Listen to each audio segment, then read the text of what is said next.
पवित्र समय print end YouTube channel की खासियत सामाजिक, आपराधिक, राजनीतिक, धार्मिक और बॉलीवुड।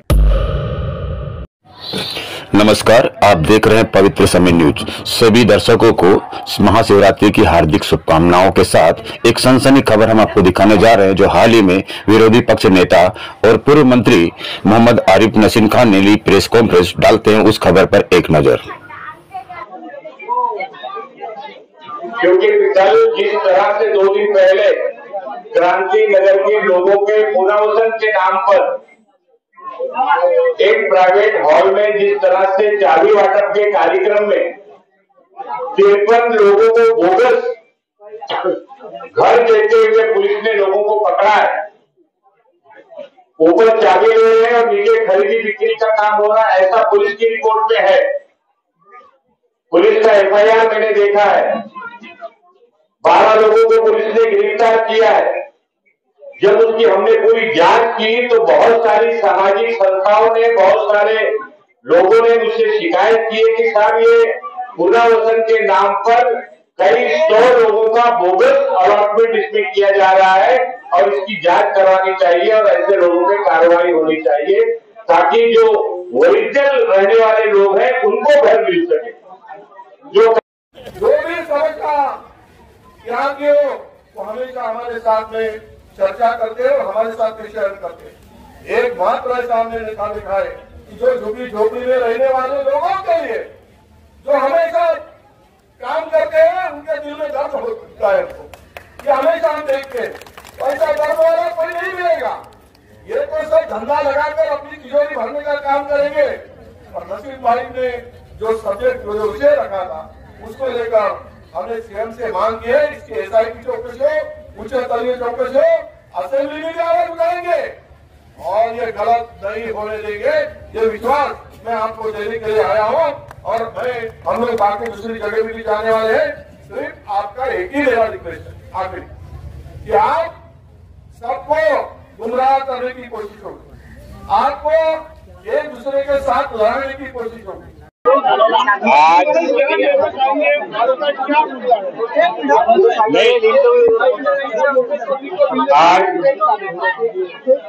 जिस तरह से 2 दिन पहले जिस तरह से क्रांति नगर के लोगों का पुनर्वसन करने का कार्यक्रम एक बैंक्वेट हॉल में हुआ और उस बैंक्वेट हॉल में ऊपर चाबी बांटी जा रही है और नीचे लोग खरीदी बिक्री कर रहे थे। पुलिस को सूचना मिली और पुलिस ने तुरंत 12 लोगों को अरेस्ट किया है और 50 से ज्यादा लोग वांटेड हैं। 53 घर बोगस पकड़े गए हैं, ऐसा पुलिस ने अपने एफआईआर में और रिमांड पेपर पे दिया है। मी गेल्या 2 दिवसापूर्वी पुनर्वसनाच्या एअरपोर्टच्या जमीनवर राहणारे लोकांचं पुनर्वसनाच्या नावाखाली पुनर्वसन सुरू करण्यात शासनाच्या वतीने सुरू झाला आणि सफेद पूल मध्ये एक खाजगी बँक्वेट हॉल मध्ये या विभागाचे सेनाचे नेते आणि MMRDA चे अधिकारी, SRA चे अधिकारी सगळे बसून चाबी वाटप करत होते आणि त्या वरती चाबी वाटप करत होते आणि चाबी घेऊन लोक खाली येऊन घर खरेदी विक्रीचा व्यवहार सुरू झाला। पोलिसांचं सांगणं आहे, पोलिसांना माहिती मिळाल्यानंतर पोलिसांनी 12 लोकांना अरेस्ट केलेला आहे। प्रथम दर्शनी त्यांनी असं सांगितलेले आहे की 53 बोगस लोकांना चाबी वाटप झालेली आहे। गेल्या 15 दिवस 1 महिन्यापासून क्रांतीनगर आणि संदेशनगरच्या विविध विभागाच्या लोकांना ठिकठिकाणी बोलून चाबी वाटपाचं काम सुरू आहे आणि त्याच्यामध्ये अनेक सामाजिक संस्थांनी आमच्याकडे तक्रार केलेली आहे की सैकड़ो बोगस नाव टाकून लोकांना घर देण्यात येत आहे।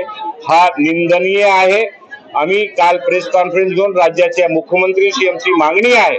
आमचे विरोधी पक्षाचे नेते विजय वडेट्टीवार साहेब आज स्वतः दोन्ही ठिकाणी त्यांनी संदेशनगर आणि क्रांतीनगर मध्ये दौरा केलेली आहे, पाहणी केलेली आहे आणि जो भ्रष्टाचार चालू आहे पुनर्वसनाच्या नावाखाली ज्या निवडणुकासाठी पैसा गोळा करण्याचा धंदा भ्रष्टाचारच्या माध्यमातून करण्याचं काम लोक करत आहेत.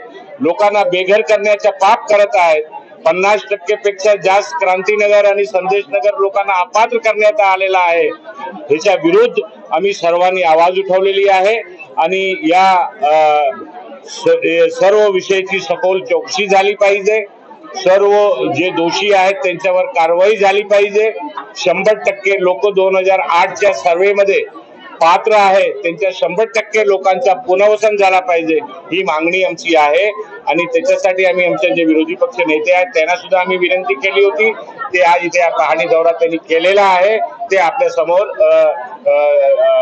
आपला मुद्दा इथे जी घटना घडलेली आहे त्याच्यावर बोलतील. हे बघा 53 सबनिका बोगस वाटताना काल पकडलं गेलं. परवाच्या दिवशी 12 आरोपींना अटक झाली.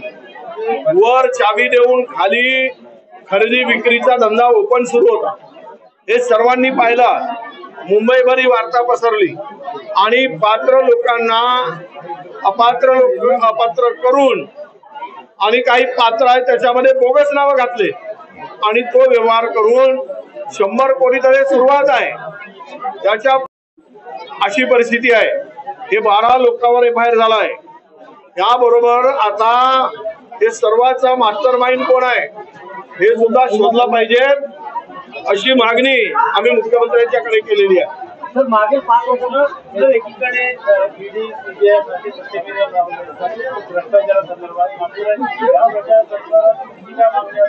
नाही असं आहे. ते ईडी वगैरे सत्ताधारी पक्षासाठी नाही आहे. ते विरोधी पक्षासाठी आहे. हे महाराष्ट्र लुटून खातील. पुरा महाराष्ट्र विकतील तरी यांच्या मागे ईडी CBI लागणार नाही. कुर्लाचं हे संदेशनगर असेल किंवा क्रांतीनगर असेल अनेक वर्ष पावसामध्ये इथे खूप वाईट अवस्था होत होती.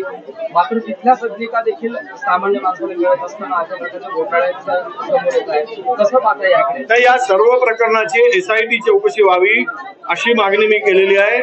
मुख्यमंत्र्याला आणि मुख्य सचिवांना आणि पोलीस कमिशनरला हे सगळं पत्रव्यवहार मी केलेलं. जर याची चौकशी झाली नाही तर काँग्रेसचं पुढचं पाऊल काय असणार आहे? नाही आता हे संपूर्ण नाही झाला तर आम्ही पुन्हा जोरात आंदोलन करू, मोर्चा काढू आणि या सर्व क्रांतीनगर असेल संदेशनगर असेल या लोकांच्या हक्कासाठी आम्ही लढू. मुख्यमंत्री लोकांच्या सामान्यांचं सरकार आहे. महत्त्वाचं म्हणजे सर्वसामान्यांचं सरकार आहे. त्यामुळे